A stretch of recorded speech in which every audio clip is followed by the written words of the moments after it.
€464,000. That's the award that the Workplace Relations Commission awarded to a gentleman, Mick Kiley, for unfair dismissal. This award is the highest ever award for unfair dismissal in Ireland, and it exceeds the previous record of $329,000. The background to the case is that Mick Kiley was a founder of a tech firm.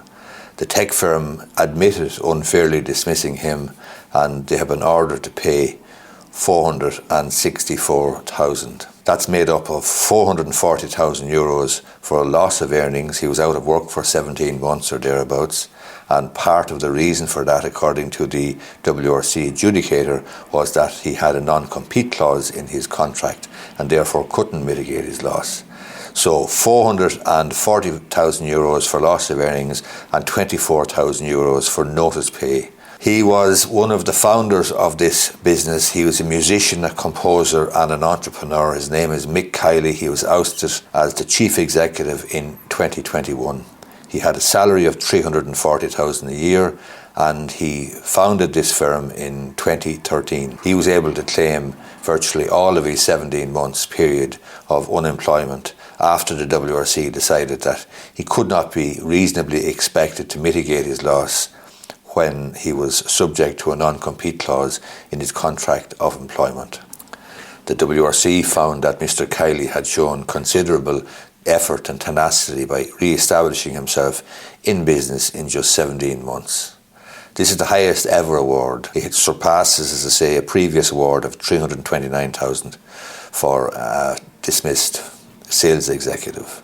The dismissal came about in November 2021. The company's chief of staff told him by email that he was no longer an employee and that he was prohibited from accessing or entering the premises of the company by any means.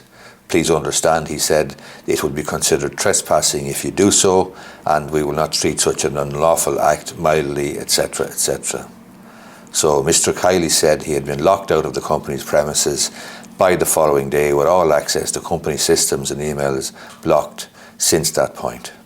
The main matter in dispute was how much money was due to Mr. Kiley. The company had admitted in advance that his contract of employment was governed by Irish law and that the dismissal was unfair. So essentially all the WRC were doing in this case was quantifying the loss and arriving at a figure, and obviously they arrived at a fairly substantial figure. His case was that he left with significantly reduced earnings following his dismissal. He told the WRC that he had made about €10,000 in 2022 by operating a holiday business in County Clare, and a further €2,000 as an artist. He submitted, or his legal team submitted, that because his client was subject to a non-compete clause, that is a restrictive covenant restricting him from going into business in the respondent's company's area, his hands were tied in terms of mitigating his loss. He wanted to continue his innovative work, and he asked the company who had fired him to let him set up a new company,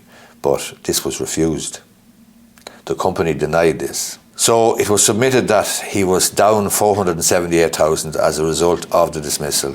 The employer, their argument, legal team's argument, was that Mr. Kiley had failed to make efforts to mitigate his loss because of inertia on his part.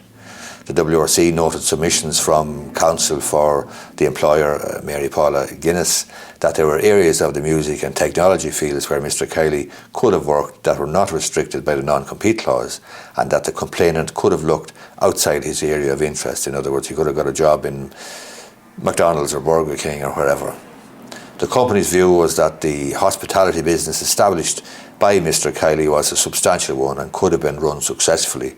However, the complainant, Mr. Kiley, decided to stay in the US where he could not work, and in turn this is the reason why his earnings during this period are relatively modest, it was claimed. The adjudicator calculated Mr. Kiley's losses over the 17-month period between dismissal and the WRC hearing last September at €460,000, and he said he would reduce the figure by €20,000 on the basis of the average industrial wage for the 5-month period after the non-compete clause expired. In other words, after the restrictive covenant had expired, there was no excuse for not getting a new job and mitigating his loss. So he was reduced by 20 grand. He said, the adjudicator said, it was remarkable that Mr. Kiley at the age of 58 had been able to get back into business in just 17 months, and that demonstrates considerable effort and tenacity, and that that time was used well.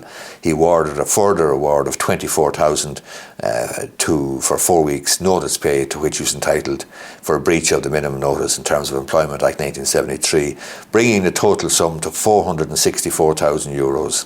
This is, as I say, a record award by the WRC for unfair dismissal.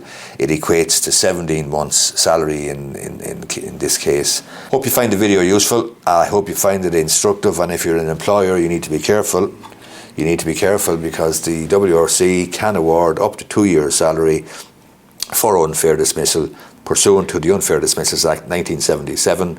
The employee is under a duty of obligation to mitigate his loss, but in this case the opportunity for Mr. Kiley to mitigate his loss was significantly curtailed by the fact that there was a restrictive covenant in the contract of employment.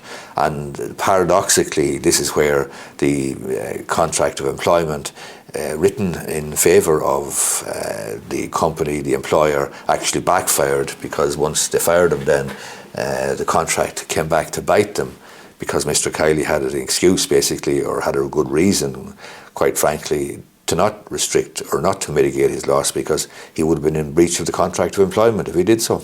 Anyway, give it a thumbs up down below if you like this video, and if you are listening on my podcast, the Irish Law and Small Business Podcast, available on Spotify, iTunes and everywhere else that you might listen to podcasts, I would appreciate if you left a review. Thank you very much.